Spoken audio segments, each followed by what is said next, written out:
یاد رکھیں طہارت جو ہے یہ شطر الایمان ہے، نصف ایمان ہے۔ اللہ جل وعلا پاکیزگی کو پسند کرتا ہے، اور جو لوگ پاکیزہ ہیں اللہ تعالیٰ ایسے لوگوں سے محبت رکھتا ہے۔ رب ذوالجلال نے قرآن مجید میں صحابہ کرام کی تعریف کرتے ہوئے ارشاد فرمایا فیہ رجال یحب ان یتطہروا واللہ یحب المطہرین، ان میں ایسے لوگ ہیں، اس مسجد کے نمازیوں میں سے ایسے نمازی ہیں جو طہارت کو، پاکیزگی کو پسند کرتے ہیں، اور اللہ تعالیٰ ایسے پاکیزہ لوگوں سے محبت رکھتا ہے۔ اہل قباء کی تعریف یہاں کیوں کی گئی ہے؟ اس لیے کہ وہ طہارت کو پسند کرتے۔ اگر وہ مٹی کے ڈھیلوں سے استنجا کرتے تو پانی کو بھی استعمال کرتے، یہ طہارت کے لیے اور زیادہ پاکیزگی کا باعث ہے۔ تو میرے بھائیو، میرے دوستو، رب ذوالجلال طہارت کو پسند کرتا ہے، پاکیزگی کو۔ یاد رکھیں کہ طہارت 5 امور کو مشتمل ہے۔ پہلی چیز ہے کہ انسان کا دل پاکیزہ ہو شہوات سے، شبہات سے۔ انسان کے دل میں نہ ہی کفر، نفاق، شرک، بغض، حسد، کراہیت، عناد، کبر، ان امور کا کوئی دخل ہو۔ اسی طرح انسان کا قول اور فعل، اس کی زبان، اس کا عمل بھی ان امور سے بالکل پاک اور دور ہو۔ تیسری چیز ہے انسان کے جسم کی طہارت۔ چوتھی چیز ہے انسان کے لباس کی طہارت، اور 5ویں طہارت ہے جس جگہ پر انسان نے رب ذوالجلال کی عبادت کرنی ہے وہ جگہ بھی پاک ہو۔ تو میرے بھائیو، میرے دوستو، میں چاہتا ہوں کہ کچھ امور آپ ساتھیوں کے سامنے ذکر کروں جو متعلق ہیں طہارت کے۔ سب سے پہلی چیز ہے قضاء حاجت کے معاملے میں کچھ لوگ غلطی کرتے ہیں، کچھ لوگ غلطی کرتے ہیں۔ مثلا کچھ احباب کو ہم نے دیکھا ہے کہ بغیر عذر کے کھڑے ہو کر پیشاب کرتے ہیں، اور پیشاب کی چھینٹوں سے اجتناب نہیں کرتے، اور جیسے ہی پیشاب سے فارغ ہوئے فوری طور پر اپنا کپڑا پہن لیتے ہیں، چاہے وہ بتلون ہو یا شلوار ہو یا لنگی ہو، اسے پہن لیتے ہیں۔ طہارت حاصل نہیں کرتے، نہ ہی کپڑا استعمال کرتے ہیں، نہ ہی ٹشو استعمال کرتے ہیں، نہ ہی مٹی کا ڈھیلا استعمال کرتے ہیں، اور نہ ہی طہارت کے لیے پانی استعمال کرتے ہیں۔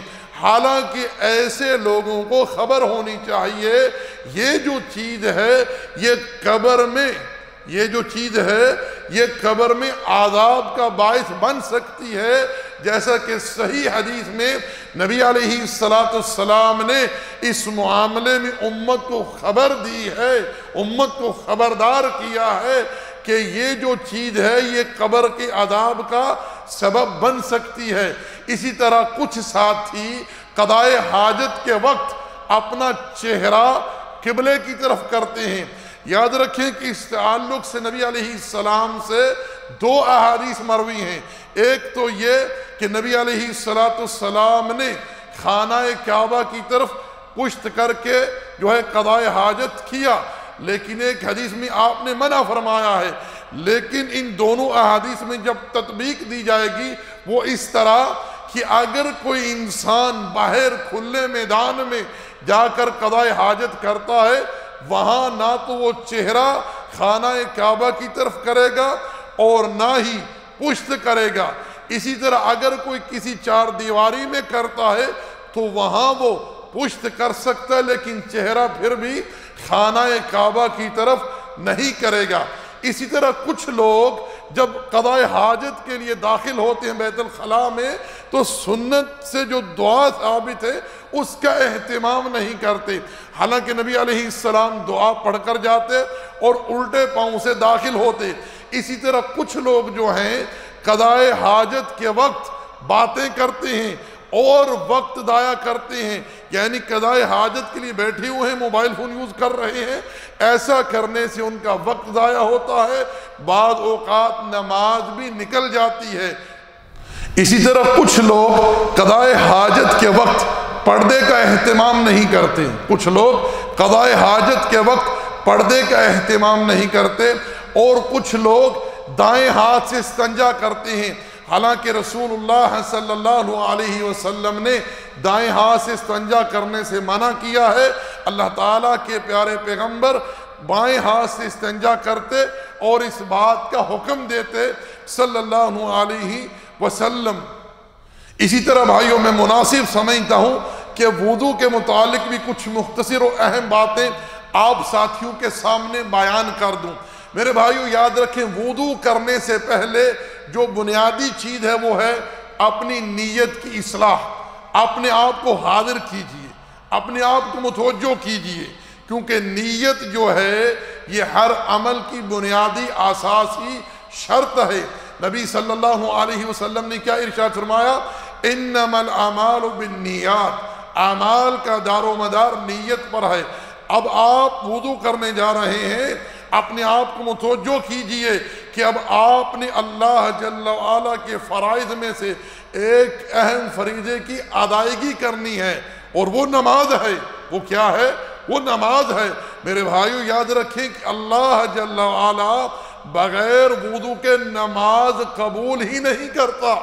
وضو جو ہے یہ نماز کے لیے شرط ہے، اس لیے اس کا اہتمام جو ہے صحیح طریقے سے سنت کے مطابق کیجئے۔ وضو کرنے سے پہلے بسم اللہ کہہ لیا کریں، کیونکہ یہ نبی علیہ السلام کے اسوے سے ثابت ہے، اور نبی علیہ السلام نے اس بات کی تعلیم بھی دی ہے۔ کچھ لوگ وضو کرنے سے پہلے کہتے ہیں بسم اللہ الرحمن الرحیم۔ یاد رکھیں کہ اللہ کے پیغمبر سے جو بات ثابت ہے وہ فقط بسم اللہ کہنے تک، الرحمن الرحیم کہنا اللہ کے پیغمبر سے قبل وضو ثابت نہیں ہے۔ جیسا کہ آپ گھر سے نکلتے ہو دعا پڑھتے ہیں، کیا؟ بسم اللہ توکلت علی اللہ ولا حول ولا قوت الا باللہ، اسی پر اکتفا کرتے ہیں۔ اور جانور ذبح کرتے وقت آپ کیا کہتے ہیں؟ بسم اللہ واللہ اکبر کہہ کر ذبح کر ڈالتے ہیں، وہاں آپ پوری بسم اللہ نہیں پڑھتے۔ کیوں؟ کہ نبی علیہ السلام سے ثابت نہیں ہے۔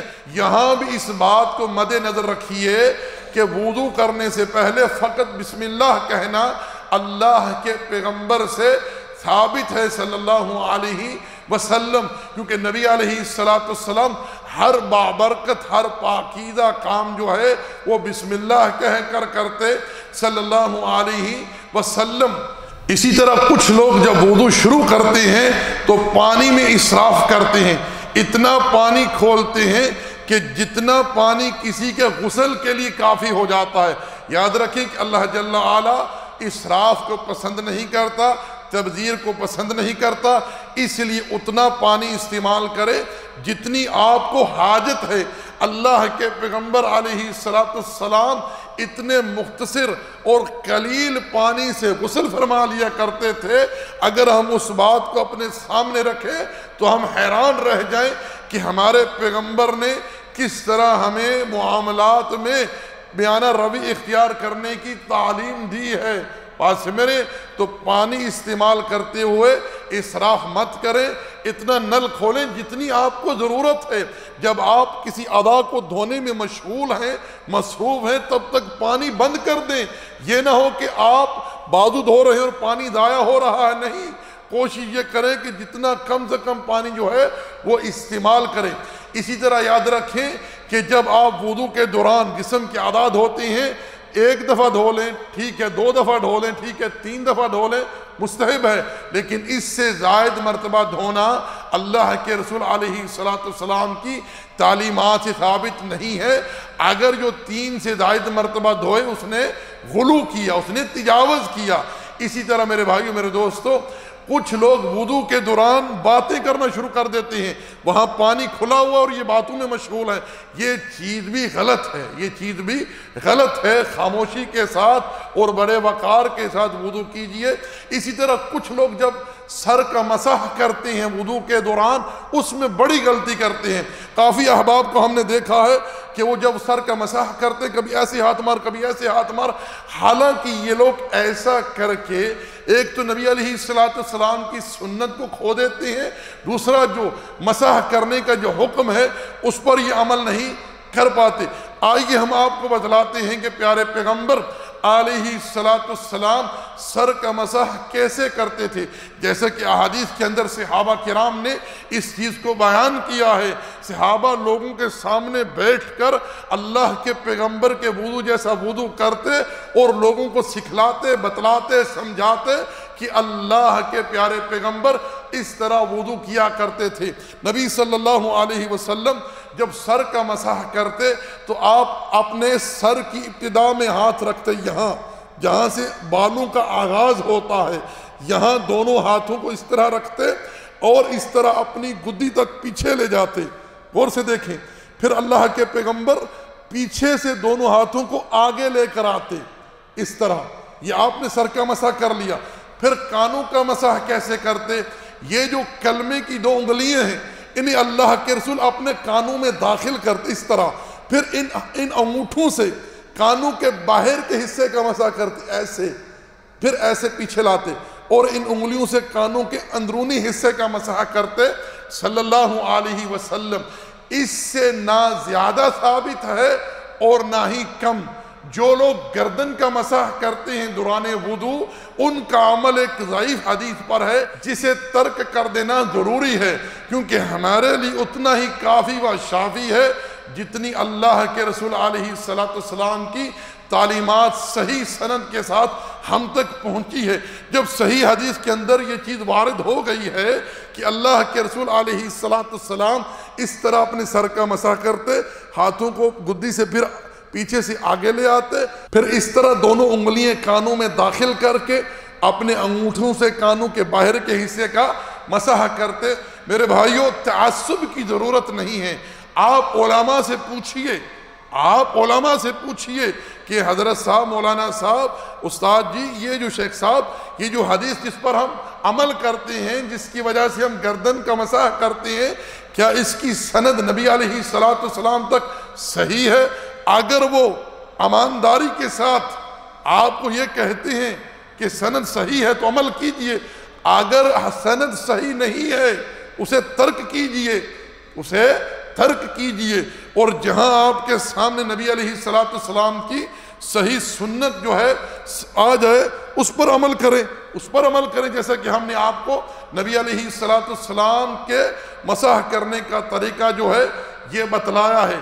اسی طرح جب آپ وضو سے فارغ ہو گئے ہیں تو یہ دعا پڑھیں، کیا؟ اشہد ان لا الہ الا اللہ واشہد ان محمد عبدہ ورسولہ۔ اللہ کے پیغمبر علیہ السلام نے ارشاد فرمایا، جو شخص مکمل وضو کرے، یعنی سنت کے مطابق وضو کرے، پھر یہ دعا پڑھ لے، اس کے لیے جنت کے 8 دروازے کھول دیے جاتے ہیں۔ کچھ لوگ جب یہ دعا پڑھتے ہیں تو کیا کرتے ہیں؟ آسمان کی طرف دیکھتے ہیں، انگلی اس طرح بلند کرتے ہیں۔ یہ چیز اللہ کے پیغمبر سے ثابت نہیں ہے کہ انسان جو ہے وہ منہ آسمان کی طرف کر کے اس طرح انگلی اٹھا کر پھر جو ہے یہ دعا پڑھے۔ یہ طریقہ اللہ کے پیغمبر سے ثابت نہیں ہے۔ دعا پڑھنا ثابت ہے لیکن اس طرح کرنا ثابت نہیں ہے۔ اور اسی طرح کچھ لوگ جب کیا کرتے ہیں، سر کا مسح کرتے ہیں، اس سے پہلے اس طرح کرتے ہیں، ایسے، یہ بھی سنت نہیں ہے۔ اس میں بھی لوگوں نے زیادتی کی ہے۔ اللہ کے پیغمبر صلی اللہ علیہ وسلم سے ایسا کچھ بھی جو ہے وہ ثابت نہیں ہے۔ ان چیزوں کا ترک جو ہے وہ ضروری ہے، کیونکہ رب ذوالجلال کا ارشاد ہے، لَقَدْ كَانَ لَكُمْ فِي رَسُولِ اللَّهِ أُسْوَةٌ حَسَنَةٌ، یقیناً تمہارے لیے ہمارے رسول کے اسوے میں بہترین نمونہ ہے۔ اور نبی علیہ السلام کا اسوہ ہر معاملے میں، معاملہ عقیدے کا ہو، معاملہ نماز کا ہو، معاملہ اخلاق کا ہو، طہارت کا ہو، ہر معاملے میں ہمارے سامنے میرے بھائیوں کس کا اسوہ جو ہے مشعل راہ نبی صلی اللہ علیہ وسلم کا، جن کا ہم نے کلمہ پڑھا ہے۔